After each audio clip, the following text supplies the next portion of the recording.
Bonjour à tous et à toutes, bienvenue sur ma chaîne Sandara 555. Je suis Sandra, médium humaniste et praticienne holistique. Si vous souhaitez une consultation avec moi en privé, n'hésitez pas un seul instant, vous avez les liens qui se trouvent sous cette vidéo. Aujourd'hui, nous sommes le mercredi 11 mars, c'est la Sainte Rosine. Je souhaite donc une très bonne fête à toutes les Rosines.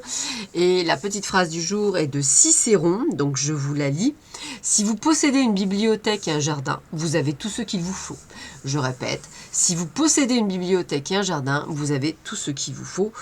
Moi, je le rejoins. Je le rejoins parfaitement bien.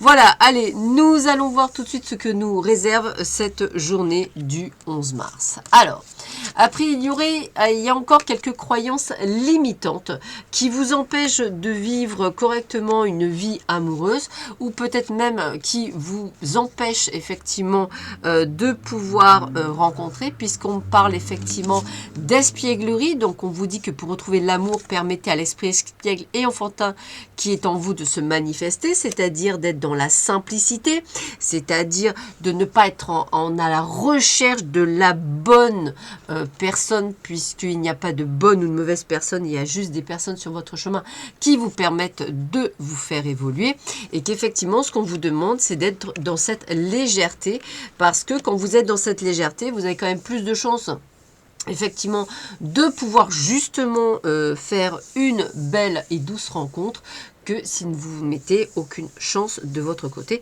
Donc on vous demande d'être moins dans ces croyances limitantes qui vous empêchent d'avancer sur votre vie amoureuse. Allez, on continue.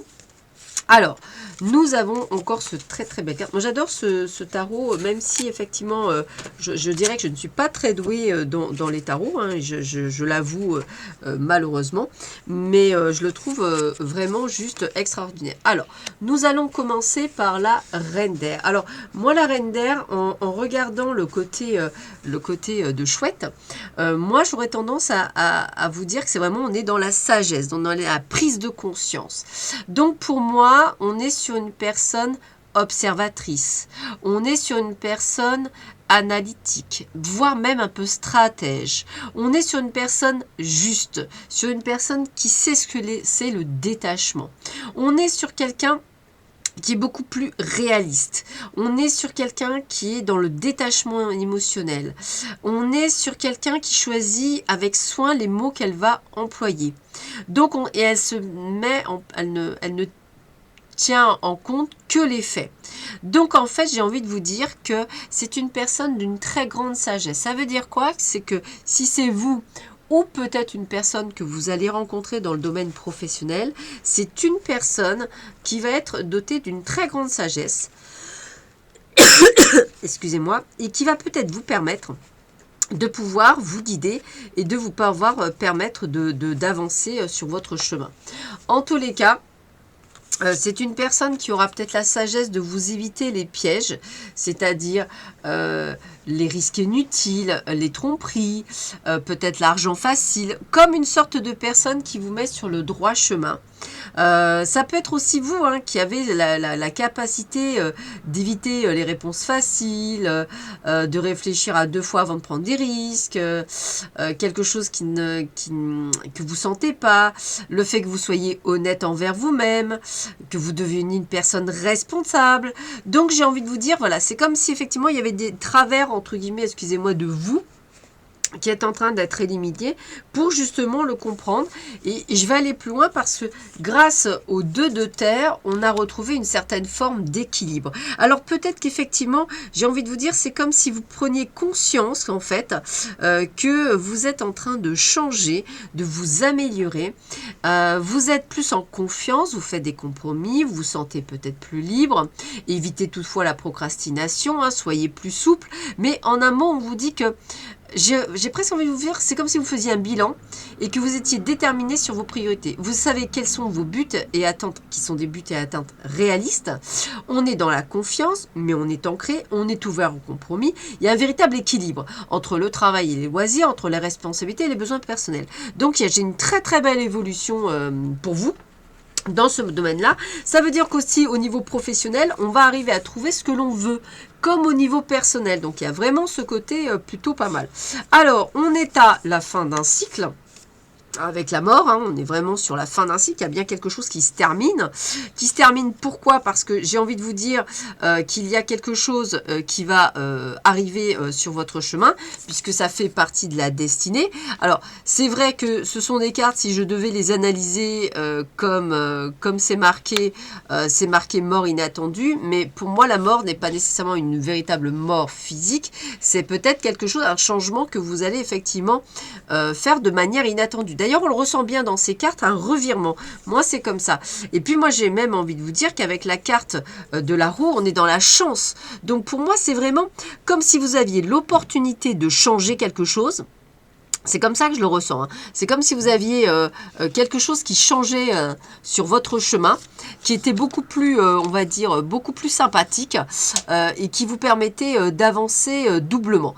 Donc personnellement, je n'ai pas ce facteur de mort entre guillemets physique comme ils le mettent. Moi, j'aurais tendance à dire plutôt une mort, on va dire, de conscience, comme si tout d'un coup vous aviez réalisé quelques phénomènes et qui vous apportent entre guillemets quelque chose de beaucoup plus positif, de beaucoup plus chouette, comme si vous voyiez des choses que vous ne voyiez pas avant. Donc au contraire, carte extrêmement positive et elles rejoignent beaucoup celle-ci où en fait la roue tourne, j'ai envie de vous dire, et elle tourne dans le bon sens. Donc c'est plutôt pas mal. Bah écoutez, celle-là, on l'a retrouvée hier. C'est vraiment la carte des illusions. On est sur quelque chose, on vous dit de faire attention à la tromperie, à des choses comme ça. Donc peut-être qu'effectivement, c'est ce côté de vous, peut-être, où on vous dit de vous méfier de vous-même pour pouvoir aller de l'avant. Et puis avec le carte du ralentissement, on vous dit bien de prendre votre temps sur votre chemin, de ne pas vouloir aller trop vite, de ne pas vouloir brûler les étapes. Chaque étape est nécessaire pour vous faire grandir dans votre évolution. Donc prenez votre temps, allez tranquillement à votre rythme, soyez doux avec vous-même, hein. J'aurais tendance à dire que c'est ça aussi, soyez doux avec vous-même afin que vous puissiez avancer sur votre chemin. Et puis, bah, écoutez, le retour de Setanta, agissez. Donc on est quand même dans l'action. Donc comme toujours, on vous dit, ne procrastinez pas. Hein. Le ralentissement ne veut pas dire qu'on est dans l'action. Donc on n'est pas dans l'action. On est dans l'action, mais on ne brûle pas les étapes.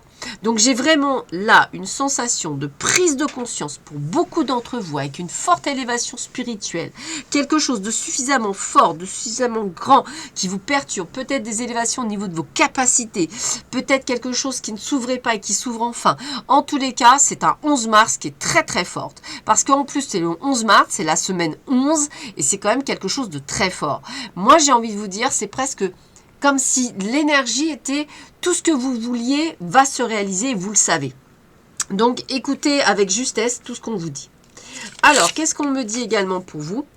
Alors, c'est important d'être serviable. N'est pas question de devenir le larbin de service. Ou adieu zénitude et bonjour colère intérieure. Posez vos limites et rendez service en fonction de votre humeur du moment. Alors ça, c'est très vrai. C'est-à-dire que le but du jeu, ce n'est pas effectivement de faire les choses avec contrainte. C'est vraiment de rendre service quand vous en avez envie. C'est là où on va faire quelque chose de bon et c'est là que c'est quelque chose de sain. Donc j'ai envie de vous dire, écoutez-vous parce que c'est important et c'est ce qui vous permet d'avancer sur votre chemin. Donc ouvrez votre cœur, soyez dans cette compréhension des choses et vous verrez que les choses avanceront lentement mais sûrement. Donc soyez dans ces agissements. Voilà, bah écoutez, je vous souhaite à tous et à toutes une excellente journée. Je vous dis à très vite sur ma chaîne. Prenez bien soin de vous. À bientôt, au revoir.